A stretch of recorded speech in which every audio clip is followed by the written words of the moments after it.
Hey, it's Killbyte here, and in this video I'm going to do a spark plug change on my 2011 Mustang GT 5.0. And let's move over here. I've got the I went with NGK iridium plugs because they will last a long time. It's just the stock heat range. And you'll need some anti-seize. If you get the NGKs, be aware you will have to set the gap. I set mine to 50 thousandths. You'll need to check it with a gap gauge. You also need, I think this is a 5/8 spark plug socket and wrenches as needed extensions.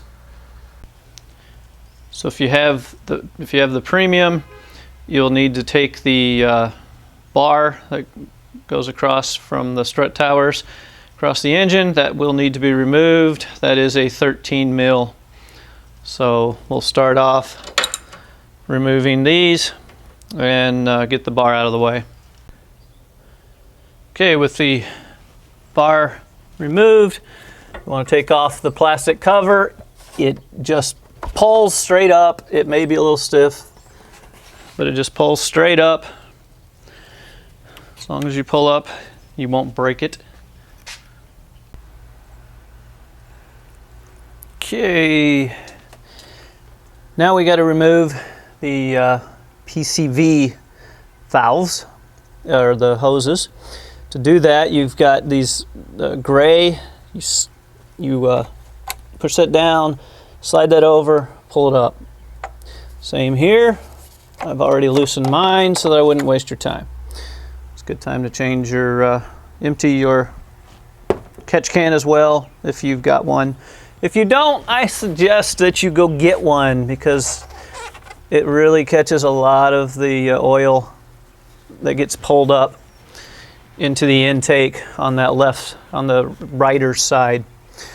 So now we'll move over to the driver's side. Hopefully I didn't just kick the camera too much. This one's a little trickier.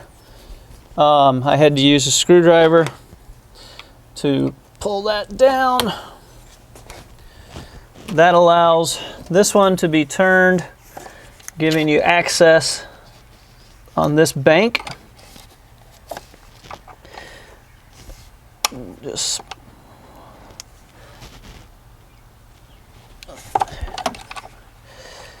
like I said, it shouldn't be so darn hard, but it is. There it goes. If you push in a little bit and then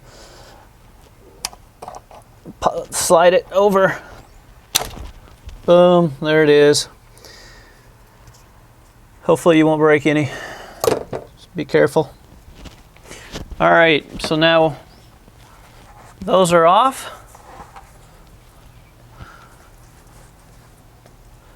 The little cover just pulls straight up, like so.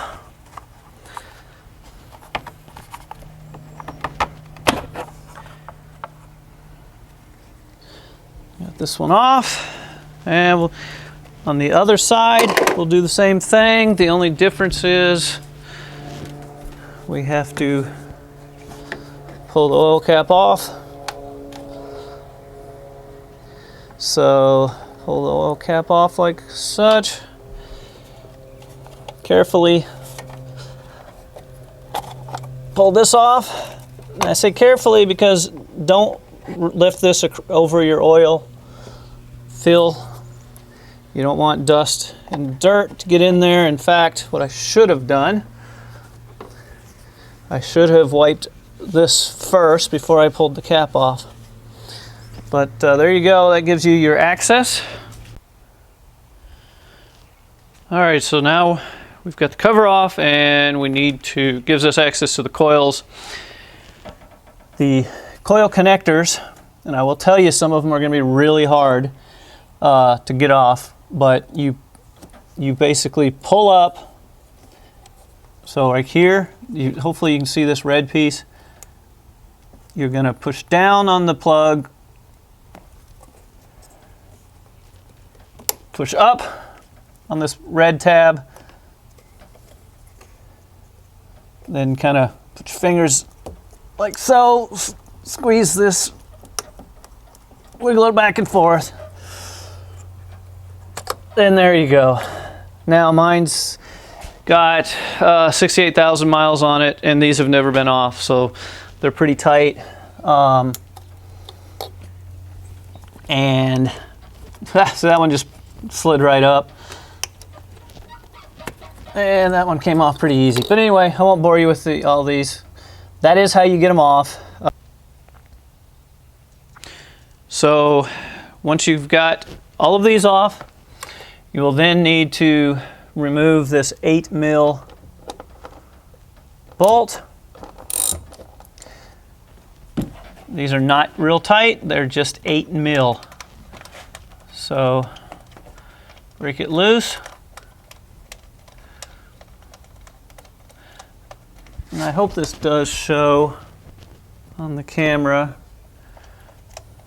I'm just pulling this unreasonably long bolt out.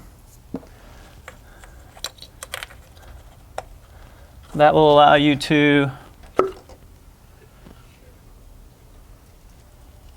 there's your coil. There's your coil pack. I'd wipe this off. But that gives you access to your spark plugs. And it looks like you're going to need a pretty long extension. I'll have to check, see how long that needs to be. So hopefully you'll be able to see this. I got all the coils out, and I recommend actually before you pull the coils out, if you got a air compressor, to blow all that out, try to blow the dust out. I am using a 10-inch extension. Simply put it down in, 10 inches plenty. Because I've got a spark plug socket, I break it loose.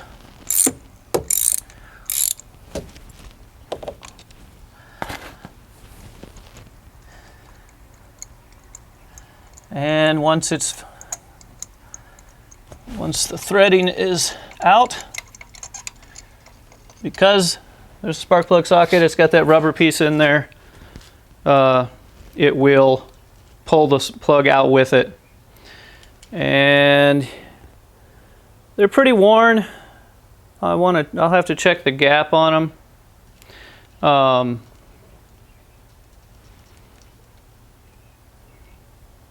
But they're not, this one at least looks pretty good. What I found though is, you know, this thing's got almost 70,000, and these are like platinum plugs, so they tend to, they will be pretty much eaten up by 100 for sure. I will tell you that the gap on this is at 58 thousandths. So I told you I'm gapping mine at 50. I think it's 49 to like 52, 53 is the range. All right, I misspoke on these plugs. They are actually, if I can get it to focus and if there's enough light, Motorcraft iridium. So these are iridium, not platinums is the point. They are still pretty worn, so I'm going to go ahead and replace them. The gap, two of them on the driver's side, the gaps were 55, two were 55, two were 58. So, you know, they were worn pretty good. I'm going to be replacing them with these NGK iridiums. So what you got to do, remember we had this anti-seize. You're going to put a little bit of anti-seize on these threads. While these are, they do claim to have a coating on them to help them keep them from seizing. We're not going to rely on that when you can get this stuff really cheap. So I should do this in the camera.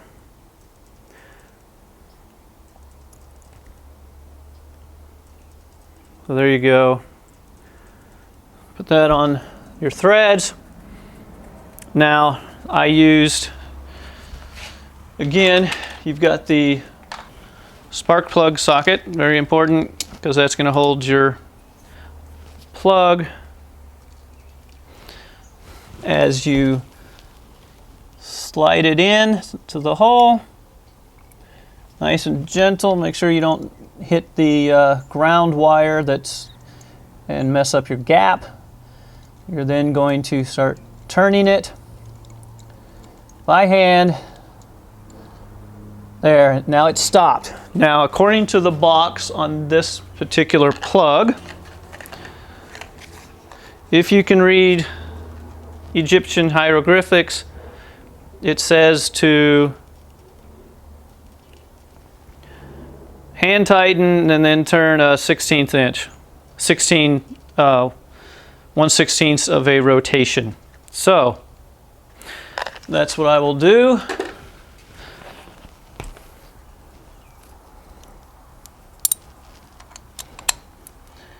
Now 1/16, you know, honestly, that's kind of hard to judge. Tighten it up pretty good. It's roughly a 1/16. Pull it out, the socket's there. That one's done. So now I'm going to do the rest of these and go over to the other bank, and I'll actually probably just finish this side so you guys can see it. Blah, blah, blah. Okay, cut that part. So I've got 3 of them in. I got all the spark plugs in, got 3 of the coils on. This is the last. What I like to do is clean around the rubber pieces, wipe those out, get this nice and clean. If you have any oil on the end down here, that means that you're getting a leak somewhere. You may want to, if it's bad enough, you're going to want to have that looked at. What you'll do is you'll slide it down in here, just like the way it came out. Just push it straight down, centered. Watch the bolt, the hole. Once you got it all the way in, take one of these overly long bolts, and half hour later,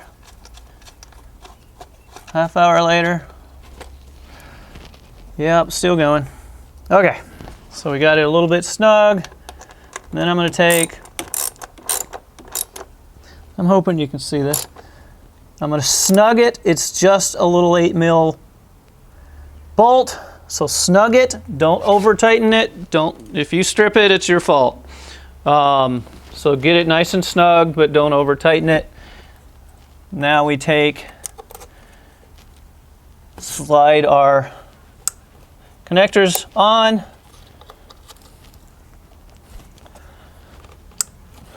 Lock them.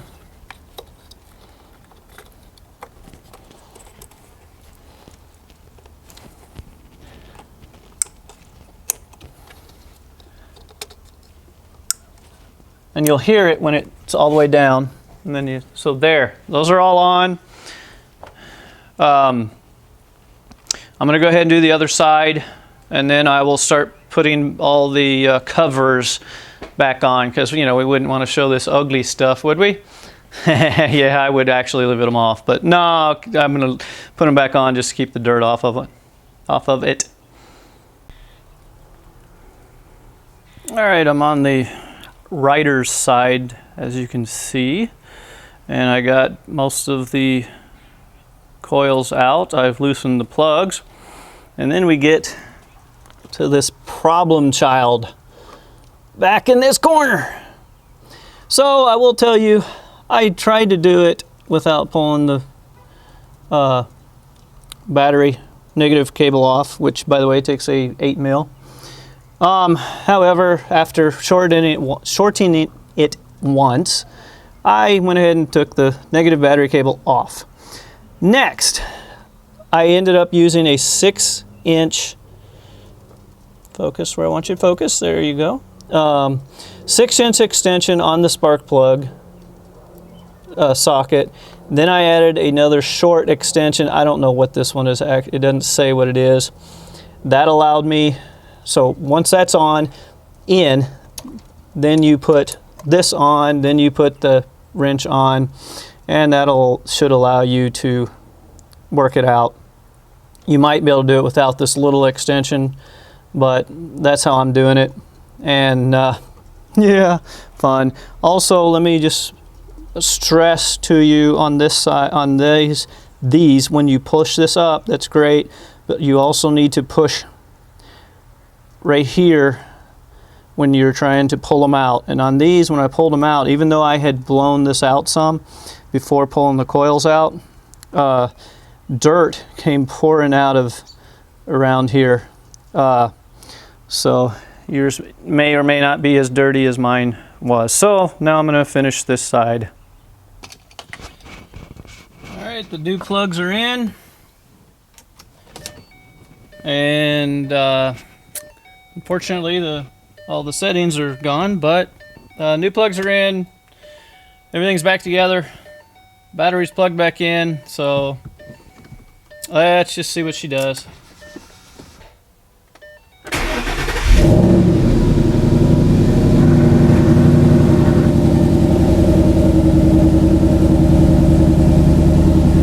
Yeah, that's what I like to hear.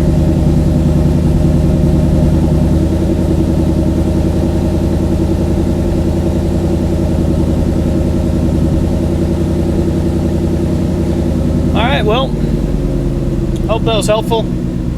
If so, please like, subscribe, leave a comment, and if you've got any questions, feel free to ask. I may or may not know, but if I don't, maybe someone else will.